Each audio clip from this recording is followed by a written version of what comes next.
तुम सी A B लिख सकते हो, there is no any matter, कुछ फ़र्क नहीं पड़ता यहाँ पे। मैंने मान लो ए बी सी लिख दिया, इज कॉन्ग्रुएंट टू, तो देखो ए के बराबर में कौन एंगल है, एंगल ए के बराबर में एंगल डी है ना, तो ए के सामने में डी लिखना बेटा, ए के सामने में डी लिख देना, ए के सामने में ई मत लिख देना, ए के सामने में एफ मत लिख देना, ए के सामने में डी होगा, क्यों, क्योंकि ए के बराबर में डी। ठीक है बेटा। अब ऐसे ही बी के बराबर में एंगल बी 50 डिग्री था, यहाँ पे एंगल ई भी 50 डिग्री है, तो बी के सामने में ई लिख दो, बी के कॉरस्पॉन्डिंग में ई लिख दो, है ना।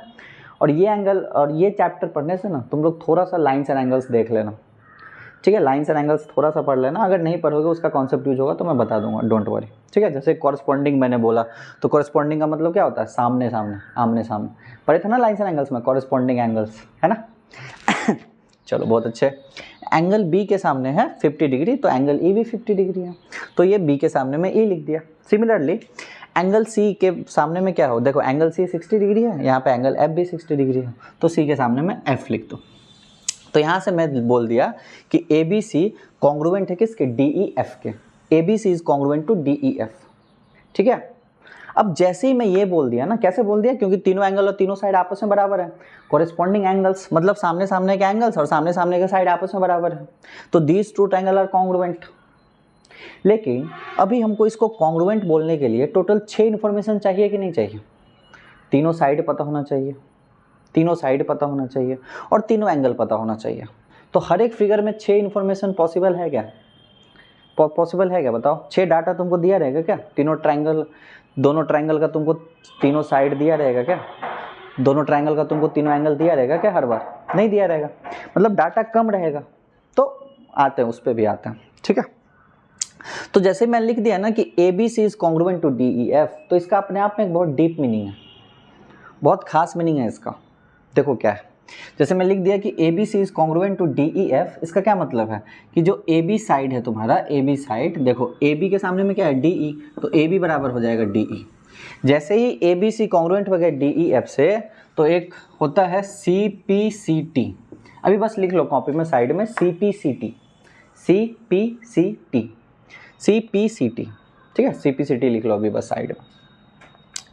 ए बी साइड बराबर होगा डी ई के, बी सी साइड जो है वो बराबर होगा ई एफ के, क्योंकि देखो बी सी के सामने क्या है, ई एफ, और ए सी बराबर होगा डी एफ, ए सी बराबर होगा डी एफ। जैसे ही मैंने बोल दिया कि ए बी सी कॉन्ग्रुएंट है डी ई एफ के, तो by C P C T ये सब साइड्स आपस में बराबर होंगे ही होंगे, ये सब साइड्स आपस में बराबर होंगे ही होंगे।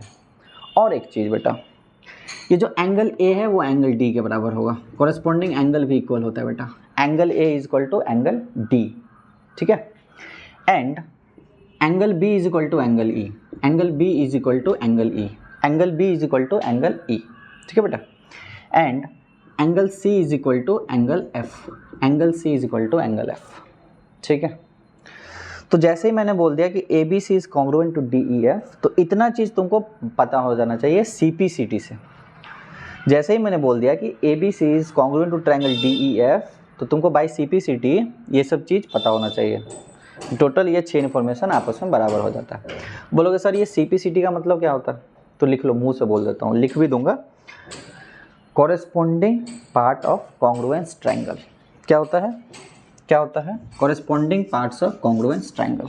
लिख लो सी पी सी टी, ये होता है कॉरेस्पॉन्डिंग पार्ट ऑफ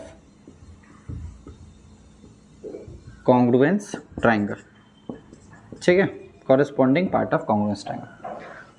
तो तुम लोगों को समझ में आ गया, जैसे ही ए बी सी कॉन्ग्रुएंट होगा डी ई एफ के, तो ये 6 चीज़ आपस में बराबर हो जाएंगे, ए बी बराबर हो जाएगा डी ई के, बी सी बराबर हो जाएगा ई एफ के, और ए सी साइड बराबर हो जाएगा डी एफ के, एंगल ए बराबर हो जाएगा एंगल डी के, एंगल बी बराबर हो जाएगा एंगल ई के, और एंगल सी बराबर हो जाएगा एंगल एफ के। ठीक है, यहाँ तक का बात समझ में आया। मैं शुरू में तुम लोगों को बोला था कि हर बार क्वेश्चन में क्या 6 इन्फॉर्मेशन दिया रहेगा, हर बार क्वेश्चन में क्या 6 इन्फॉर्मेशन दिया रहेगा, नहीं ना है। मैथ्स में देखो जैसे जैसे तुम आगे बढ़ते जाते हो ना हायर क्लास में, तुम्हारा क्वेश्चन में डेटा कम होते जाता है, तो तुम्हारे पास अब डेटा कम रहेगा। मान लो एक एंगल दिया रहेगा, 2 साइड दिया रहेगा, तुमसे पूछ देगा क्या ये ट्रायंगल उस ट्रायंगल का कॉन्ग्रुएंट है क्या,